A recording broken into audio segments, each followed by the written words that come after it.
Hey, what's going on YouTube? LMC here. Well, I made a decision this morning, and that is that Theomars, with the new buff he got, hopefully they don't turn right around and nerf him. But I've been using him quite a bit the last day. I just had a video out on pulling the Water Chimera. I was really excited about that. And as cool as the Water Chimera is, I've made the decision that my Devilmon are going to Theomars. He's just that good. Plus, with the elemental advantage against any monster, um, he's just going to be able to boost me in arena, and I'm going to be able to take him for arena teams and Guild Wars teams. So he's going to get my Devilmon. So here we go. We're going to do this. And then I'm going to give you guys an update on my Glory Shop. I really haven't shown that to anybody in months and months, and just kind of show you what I've been working on as far as the Glory Shop goes. So, where's Theo here? There he is. So, he's going to get, it doesn't really show it right here. Let's take a real quick look at the skill ups for this guy. He doesn't get that good of things from the skill up. So, he gets damage plus 5%. That's like the least amount of damage you can get from a skill up. But this skill's already super powerful. Mega Smash, his very first skill. This is where most of your damage comes from. Attacks with magical powers and inflicts continuous damage for 2 turns with a 50% chance. And this just got buffed as well. It was like 30%, now it's 50%. So you get the skill up plus 5% damage, then you get a harmful effect 10%.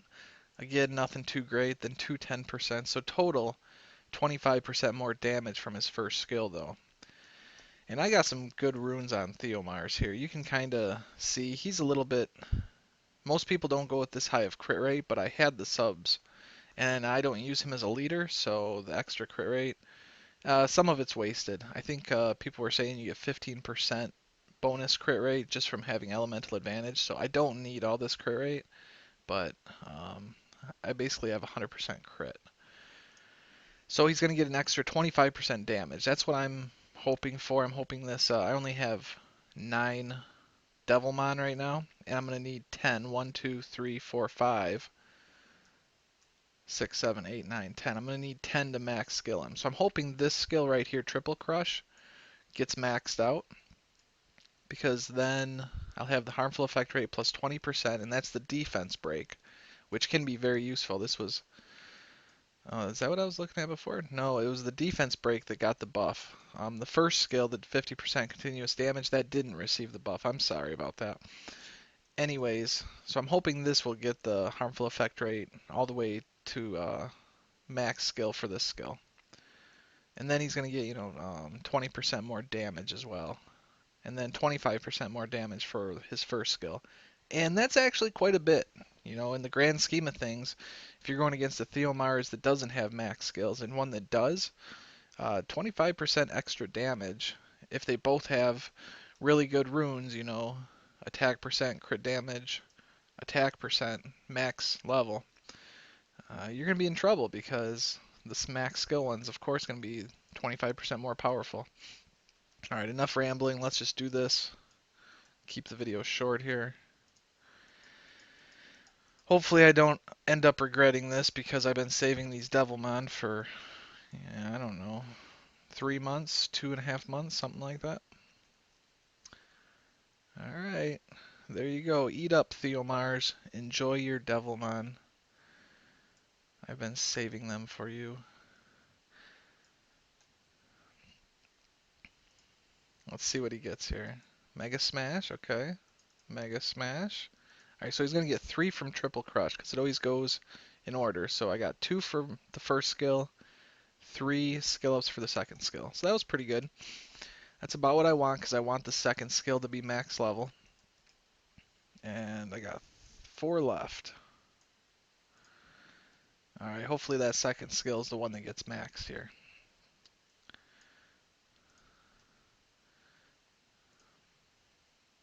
Alright, so Mega Smash 1. Mega Smash 2. Okay, I hope it stops right now. Yeah, alright, second skill is going to be maxed. That makes me happy. Alright, because the continuous damage, that's really not the reason I'm using him right now. His first skill, for the most part, I don't even care if it puts up continuous damage. Alright, so first skill just needs one more for that extra continuous damage harmful effect, right? And my second one is going to be doing 70% chance at putting that defense break up. So he's pretty much going to land that defense break. He doesn't have much accuracy, so he doesn't always hit with the accuracy resistance phase, but he's going to have a good chance to hit now. Alright, let's take a look at the glory shop here. So I've explained it before. Most people know by now. Always buy your Devilmon. You know, you're going to need as many Devilmon as possible once you start getting to end game. So from week 1, when you start farming these glory points from Arena, buy your Devilmon and just save them. Save them till you get pretty much a 5-star that you really want, like Veramos or something. And if you have a surplus of Devilmon, it's okay to feed them to some of the really good natural 4-stars. But just remember, once you build your team and you get to end game, the Hall of Heroes, when that comes out, that's your time to skill up monsters. So if you got a Lucian, a Joker, the Wind Joker, and you go, man, I really want his skills to be maxed out. Well, it's possible that the Joker is going to be the next Hall of Heroes, and then you can farm a few Jokers and get skill ups that way. It doesn't hurt to use your Devilmon on a monster like that if that's really your best pull and your best monster, but for the most part, 5-stars are the best choice for Devilmon. Now, actually, I just thought of this. I'm kind of glad that I have one skill up remaining on my water Ifrit, the Theomars there, because if I pull another water or wind Ifrit from the guild points when you get those rainbow Ifrits, the wind, water, or fire, I'll just feed it to Theomars. Anyways, okay, so what do I got here? I didn't put too much. Sanctum of Energy, that's going to be one of the first things you max up. This isn't a newbie guide, I'm just showing what I've already maxed up. This is definitely one you want to go for early in the game because you get the extra maximum energy and that adds up a ton, especially when you start buying energy refills. Anyways, that's maxed. Level 5 on Fairy Tree and Mana Fountain. I don't think these give you that much. If you want to farm mana, you're going to farm it from Dragon's B10. You're going to be getting way more mana than these buildings are going to provide you. So I didn't put many glory points into those. I don't think they're that important. Mysterious Plant, this is the number one. This is your energy production speed. You're going to be getting 30% more energy over the same amount of time as somebody without the level 10 Mysterious Plant. So that adds up huge throughout the day if you're using your energy. So that was one of the first things I maxed out. Crystal Rock level 2. What is this? Arcane Tower. So yeah, this is, as far as the Arcane Tower goes, unless you're pushing like endgame arena, the tower is really not that important. And in the beginning of the game, the tower kills a lot more monsters that are attacking you, but I don't know. For the most part, you're still farming glory until you get to endgame. And you don't need to win that many battles.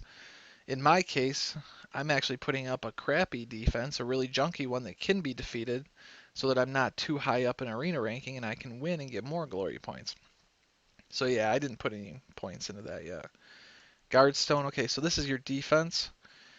I just started putting points into this recently. It's good to have extra defense, of course, especially in arena. So yeah, I got that up to level 8.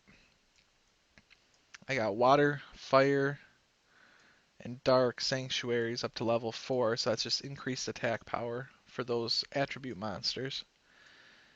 I got the wind all the way up to level 7 because when I started this game I was trying to do Giants B10 with a wind team, so I was running a ton of wind monsters, plus I had Lucian and Julian, and yeah, that's why my wind is a little bit higher there.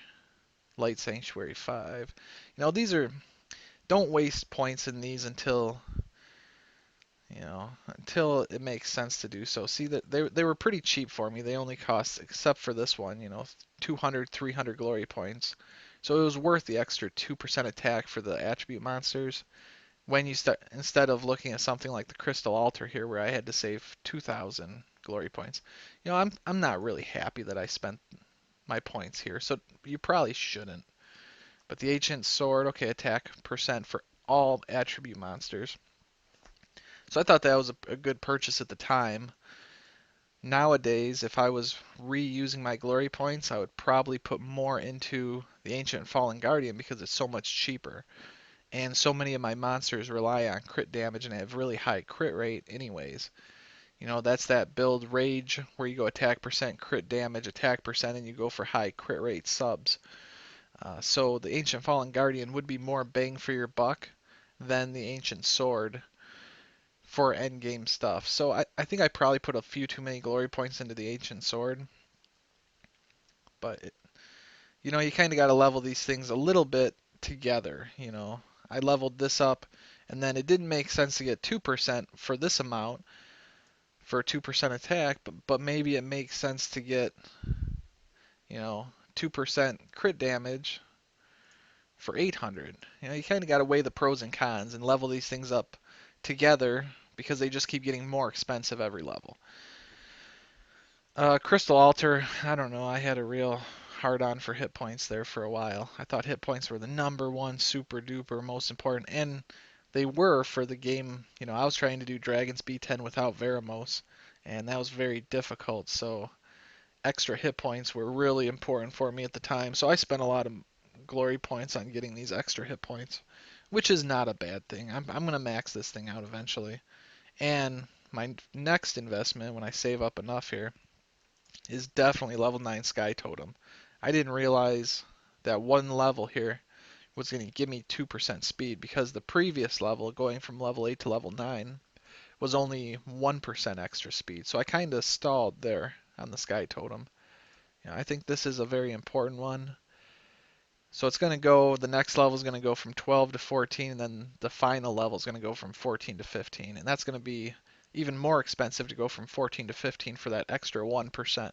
So I might, you know, halt right there and not go for that extra 1% until I might max this guy out and get the extra 2% hit points before I get the 1% speed. I don't know. Speed's super important in this game, but you know, I have the Wind Dragon Knight Leo, so in some of my team builds, I don't need the speed quite as much because the speed's going to do me no good from this if I'm using a Leo team. Anyways, that's my glory shop. Maybe it gives you guys some ideas on what you want to spend your glory points on, but the one thing I will say is these buildings are super important, and I've been spending my glory points on them for months and months and months and months. I've never, ever bought a fire scroll or any kind of a scroll here, an elemental scroll. Never, ever bought a rainbow mon. I don't even have those achievements unlocked because these the glory points are such a limited resource. Even if you're gonna be buying a ton of wings and pushing arena, you know, then you're gonna have some extra glory points. But to max these buildings, it takes a ton of glory points. So I'm getting pretty close to maxing the most important ones. Sky Tribe Totem. I'm gonna max that. Crystal Altar, I think those are super important. I'm definitely gonna put some more points into the Fallen Ancient Guardian. You know, Fallen Ancient Guardian might actually get. Nah, I'm gonna go Tribe Totem and then Fallen Ancient Guardian for my next two. And then I might even level this a couple more times because it's so cheap and it's actually really powerful extra crit damage. Especially with my Theomars there. He's going to be critting every time. So alright guys, I don't know how this turned into a 14-minute video. Hopefully it's not too boring for you. Talk to you guys later. Thanks for watching. LMC signing out for now.